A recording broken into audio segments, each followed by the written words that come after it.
তো এই জায়গা যেখানে আল্লাহর ওলিদের জায়গা, যেখানে আল্লাহর ওলিরা শুয়ে থাকে, সেই জায়গায় পাক দরবার হয়ে যায়।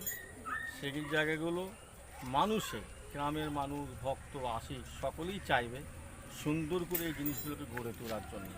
আজকে তো আমাদের বাবাজিরা সব আছে এইখানে দরবারে, এত দরবার শরীফ করবে, করে এরা কায়েম মুকাম করার চেষ্টা করবে। আমরাও ওনার চাচা হিসাবে আমরাও দোয়া চাইব যাতে করে আল্লাহ পাক এদের সকলকে কামিয়াব হাসিল আতা করে। আপনারা দেখছেন বাংলার আওয়াজ। নকিবুল ইসলাম, আপনারা দেখছেন বাংলার আওয়াজ। এখন আমি আছি ঘাটাল বিধানসভার মূলগ্রামে। মূলগ্রামে একটি অলির দরবার, মুসলিম সম্প্রদায়ের হিসেবে এটা অলির দরবার, প্রায় 250-300 বছর পুরনো, পুনর্নির্মাণ হচ্ছে। সেখানে এখানকার খাদেম আছেন। আগে যিনি খাদেম ছিলেন আলহাজ মৌলানা সৈয়দ নাসির ইসলাম আল কাদেরি, এখন ওনার সন্তান, 2 সন্তান আছেন। তাদের সাথে কথা বলবো। প্রথম ওনার সাথে কথা বলবো। কি বলবেন এই মানে দরবার শরীফের বিষয়ে, এই দরগা শরীফের বিষয়ে, এই সেকেন্দার বাবা কি বিষয়টা আছে একটু বলবেন? আমাদের গ্রামে 101 অলির মাজার আছে, এটা সত্য। এবং হযরত শাহ সেকেন্দার বাবা রহমতুল্লাহ আলাই উনি জীবিত অবস্থায় পর্দা নিয়েছেন, এটাও সত্য।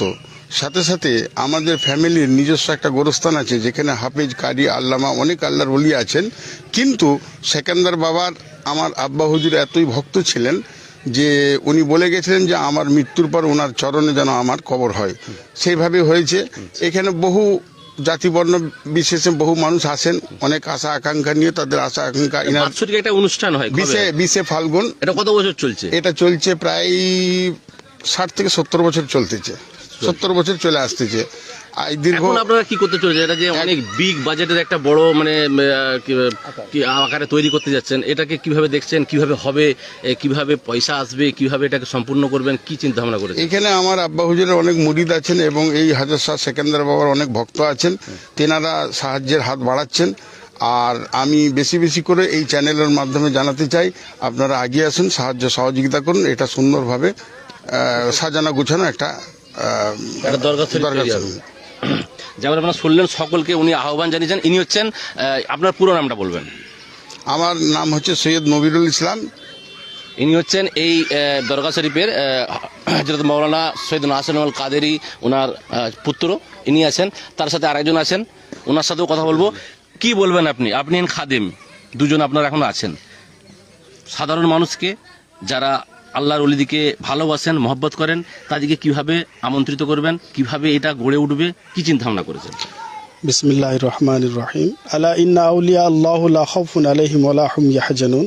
আল্লাহ পাক কোরআনের মধ্যে ঘোষণা করেছেন, আমার যারা প্রিয় মেহবুব বান্দা হবে তারা জীবিত থাকেন।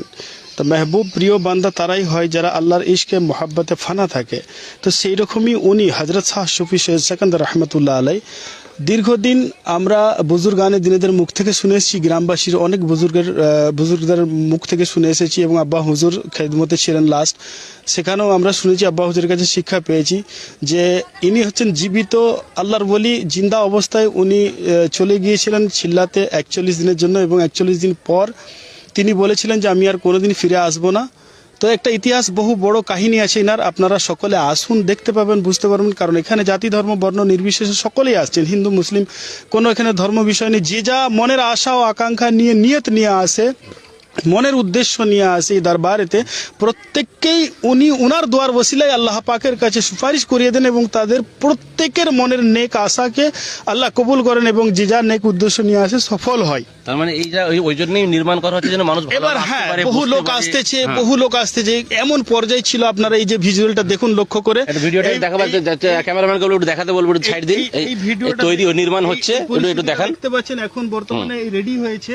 এই যে ছবিটা দেখতে পাচ্ছেন, এটা রেডি হয়েছে। আগে খুব ভাঙা, একদম একটা অন্য পরিস্থিতিতে ছিল, যা বর্তমানে এখন তামির করা হচ্ছে ইনশাআল্লাহ আপনাদের সকলের সহযোগিতা এখন পর্যন্ত। তো বহু বড় অঙ্কের একটা অ্যামাউন্ট খরচা রয়েছে, যেখানে বহু টাকার প্রয়োজন রয়েছে। তো এটা একা কেউ করতে পারবে না। আর আল্লাহর ওলিকে যারা মোহাব্বত করে তাদের তো একটা আল্লাহর কাছে খাস নিয়ামত, রহমত, বরকত সে তো থাকবেই। তো আমরা এই আশা নিয়ে আজকে এখানে দাঁড়িয়েছি। আপনারা আপনাদের নিউজের মাধ্যমে সমস্ত অডিয়েন্সের কাছে খবর পৌঁছাতে চাই এই অবস্থাতে মানুষ যে আসছে এখানে যে ভিড়, থাকার অসুবিধা, বসার অসুবিধা, অসুবিধা। যার জন্য আমরা একটু চাইছি উন্নত মানের যে দূর দূরান্ত মানুষ যেন থেকে যে পরিষেবা ভালো মানুষগুলো পায়। আসতেছে, বহু দূর থেকে আসতেছে, এখানে আসুন, আপনারা এসে প্রমাণ নিয়ে যাবেন কোথা থেকে সমস্ত অ্যাড্রেস, ঠিকানা, কে কোন রোগে ভালো হয়েছে সব কিছু লেখা আছে, তাদের নাম্বার আছে, যোগাযোগ করবেন, বাইরের সব। তো আপনারা এলে বুঝতে পারবেন। তো আমরা চাইছি যে যেন প্রত্যেকটা মানুষ এখানে এসে থাকে মন শান্তি করে, এবং কিছু তাদের খাওয়া দাওয়ার ব্যবস্থা হয়, এবং তাদের মনের উদ্দেশ্য সফলতা নিয়ে যেন এখান থেকে আল্লাহর রহমতে ফিরে যান। অনেক মানুষ উপকৃত হয়েছেন, আগামী দিনেও হবেন, এই বিশ্বাস আস্থা যিনাদের মধ্যে আছেন। আপনারা স্বইচ্ছায় এগিয়ে আসুন, অর্থ দিয়ে, সময় দিয়ে, বুদ্ধি দিয়ে, বিভিন্ন রকম সহযোগিতা আছে, আপনারা সহযোগিতার হাত বাড়ান, এটাই আমি চাই। দর্শক বন্ধু, এটাই বলবো, এটা আস্থার বিষয়, কেউ কটূক্তি করবেন না। প্রত্যেক ধর্মের বিভিন্ন রকমভাবে আস্থা আছে, এটাও একটা মুসলিম সম্প্রদায়ের